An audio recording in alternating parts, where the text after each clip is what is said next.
સ્વાગત છે તમારું આપણી યુટ્યુબ ચેનલ રત્નોતરમાં, જેનું નામ આપણે ચેન્જ કરીને job and career guide by Ratnotar Manisha એવું રાખ્યું છે. મિત્રો સજેસ્ટ કરજો કે આપણી યુટ્યુબ ચેનલનું આ નામ બરોબર છે કે નહીં. મિત્રો આપણી યુટ્યુબ ચેનલ પર આપણે સરકારી નોકરી, પ્રાઇવેટ નોકરી તથા ગુજરાત સરકાર દ્વારા આયોજિત વિવિધ જિલ્લાના ભરતી મેળા વિશેની માહિતી સમયાંતરે અપલોડ કરતા હોઈએ છીએ. આજે વાત કરીશું 1962 જે હેલ્પલાઇન નંબર છે તેના માટે. મિત્રો ડ્રાઈવરની પોસ્ટ પર છે એ અલગ અલગ જિલ્લાઓમાં નોકરી માટેની જાહેરાત બહાર પાડવામાં આવેલી છે. મિત્રો ઘણા બધા જિલ્લામાં નોકરી છે. તમને જે જિલ્લો લાગુ પડતો હોય, જે જિલ્લો નજીકનો થતો હોય ત્યાં જઈ અને તમે ઇન્ટરવ્યૂ આપી અને નોકરી મેળવી શકો છો. મિત્રો આના અંદર માત્ર ને માત્ર તમારે ઇન્ટરવ્યૂ આપી અને નોકરી મેળવી શકો છો. મિત્રો કાયમી નોકરી જેવી છે આ નોકરી. તમને ક્યારેય નોકરીમાંથી કાઢવામાં આવશે નહીં. ઘણા બધા લાભો છે. તો ચાલો મેળવી લઈએ તેના વિશે વિગતવાર માહિતી. 1962 હેલ્પલાઇન નંબરમાં ડ્રાઈવર માટેની નોકરીની જાહેરાત બહાર પડાયેલી છે, જેમાં અમદાવાદ, ભરૂચ, છોટાઉદેપુર, મહીસાગર, તાપી, વલસાડ, જામનગર, રાજકોટ, સુરેન્દ્રનગર, અમરેલી, બનાસકાંઠા અને કચ્છ આટલા અલગ અલગ જિલ્લાઓમાં નોકરી માટેની જગ્યા ખાલી છે. જેમાં શૈક્ષણિક લાયકાતની વાત કરવામાં આવે તો જો મિત્રો તમે ખાલી 10 પાસ છો અને 3 વર્ષ જૂનું તમે ડ્રાઇવિંગ લાઇસન્સ ધરાવો છો, LMV લાઇસન્સ ધરાવો છો, 3 વર્ષનો તમારા પાસે ડ્રાઇવિંગને લગતો અનુભવ છે અને તમારી ઉંમર 35 વર્ષ સુધીની છે, તો તમે આમાં નોકરી માટે અરજી કરી શકો છો.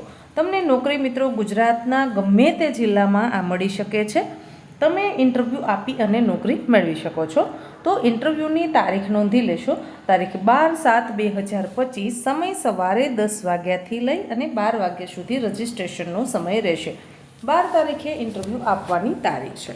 હવે વાત કરીશું મિત્રો કે ભાઈ જે લોકો અમદાવાદ જિલ્લામાં ઇન્ટરવ્યૂ આપવા માંગે છે એમણે કઈ જગ્યાએ ઇન્ટરવ્યૂ આપવા જવાનું રહેશે. તો મિત્રો EMRI green health service 108 emergency management centre, Naroda, Kathwara road, Ahmedabad. હવે આ મિત્રો અમદાવાદ જે લોકોને ઇન્ટરવ્યૂ માટે જવું છે તેના માટેનું આ એડ્રેસ છે. ત્યારબાદ વાત કરીશું ભરૂચ જિલ્લાની. તો ભરૂચ જિલ્લામાં 1962 ઓફિસ પશુ દવાખાનું, ભરૂચ રેલવે સ્ટેશન પાસે, ભરૂચ.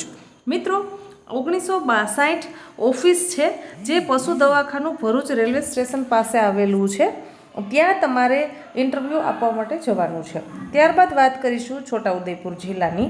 તો ત્યાં ઓફિસ છે 1962 પશુ દવાખાનું, અલીરાજપુરા રોડ, છોટાઉદેપુર ખાતે મિત્રો તમારે ઇન્ટરવ્યૂ આપવા જવાનું રહેશે. ત્યારબાદ વાત કરીએ મહીસાગર જિલ્લાની. તો મહીસાગર જિલ્લામાં 108 ઓફિસ કોટેચા હોસ્પિટલ, લુણાવાડા, મહીસાગર છે, ત્યાં જઈ અને તમે ઇન્ટરવ્યૂ આપી શકશો. ત્યારબાદ વાત કરીશું તાપી જિલ્લાની. સરકારી પશુ દવાખાનું, નગરપાલિકા કચેરી પાસે, વ્યારા, ત્યાં જઈ અને તમે ઇન્ટરવ્યૂ આપી શકો છો. ત્યારબાદ છે વલસાડ જિલ્લાની વાત કરીએ તો 108 office Valsad civil hospital, trauma સેન્ટરની બાજુમાં, વલસાડ.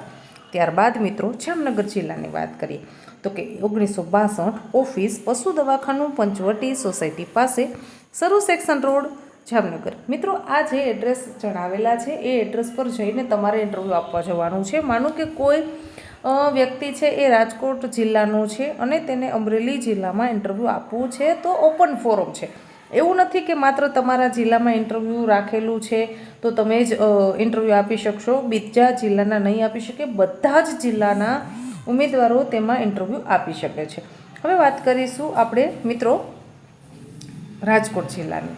હવે રાજકોટ જિલ્લાનું એડ્રેસ નોંધી લેશો. 1962 બી ડિવિઝન પોલીસ સ્ટેશન પાસે, સંત જ્ઞાનેશ્વર શાળા પાસે, પશુ દવાખાનું, પેડક રોડ, રાજકોટ. ત્યારબાદ મિત્રો વાત કરીશું સુરેન્દ્રનગર જિલ્લાની. તો SP ઓફિસ સામે, જવાહર પોલીસ ગ્રાઉન્ડ, સુરેન્દ્રનગર. ત્યારબાદ મિત્રો અમરેલી જિલ્લા માટે એડ્રેસ નોંધી લેશો. Amreli forward school ground, civil hospital પાસે, અમરેલી. ત્યારબાદ મિત્રો બનાસકાંઠા જિલ્લાની વાત કરીએ તો પશુ દવાખાનું, નવા બસ સ્ટેન્ડની સામે, પાલનપુર, બનાસકાંઠા. ત્યારબાદ કચ્છ જિલ્લાની વાત કરીએ તો કચ્છ જિલ્લામાં 1962 એનિમલ એમ્બ્યુલન્સ ઓફિસ પશુ દવાખાનું, રિલાયન્સ મોલની સામે, મુદ્રા રોડ, કચ્છ. મિત્રો આટલા અલગ અલગ જિલ્લાઓમાં ડ્રાઈવરની નોકરી માટેની જાહેરાત બહાર પડાયેલી છે. મિત્રો માત્ર ને માત્ર 10 પાસ માંગેલું છે. જો તમે 10 પાસ ભણેલા છો, તમારા પાસે 10 પાસનો અનુભવ છે, તો તમે આમાં ઇન્ટરવ્યૂ આપી અને સારા પગારની નોકરી મેળવી શકો છો. મિત્રો તમને આમાં પગારની સાથોસાથ તમારું PF કટ થાય છે, તમારું ESI કટ થાય છે, તમારું મેડિકલ ઇન્સ્યોરન્સ અને બહુ બધા બેનિફિટ્સ છે. તમારે માત્ર ઇન્ટરવ્યૂ જ આપવાનું છે. ઇન્ટરવ્યૂ આપી અને તમે નોકરી મેળવી શકો છો.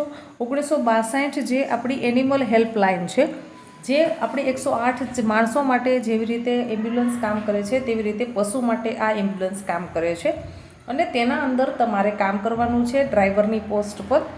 મિત્રો તમને ગુજરાતના કોઈપણ જિલ્લામાં મોકલી શકે છે. ઇન્ટરવ્યૂની તારીખ ભૂલતા નહીં, 12 જુલાઈ 2025. જ્યારે પણ તમે ઇન્ટરવ્યૂ આપવા માટે જાઓ છો ત્યારે સરસ મજાનું એક રિઝ્યુમ બનાવી લેવાનું છે. બધા જ તમારા ડોક્યુમેન્ટ્સની 10મા ધોરણનું રિઝલ્ટ, તમારું હેવી ડ્રાઇવિંગ લાઇસન્સ 3 વર્ષનું છે એનું ઝેરોક્સ કરાવી લેવાની, ઓરિજિનલ લઈ જવાનું છે સાથે. 3 વર્ષનો તમારા પાસે ડ્રાઇવિંગનો એક્સપિરિયન્સ હોવું જોઈએ.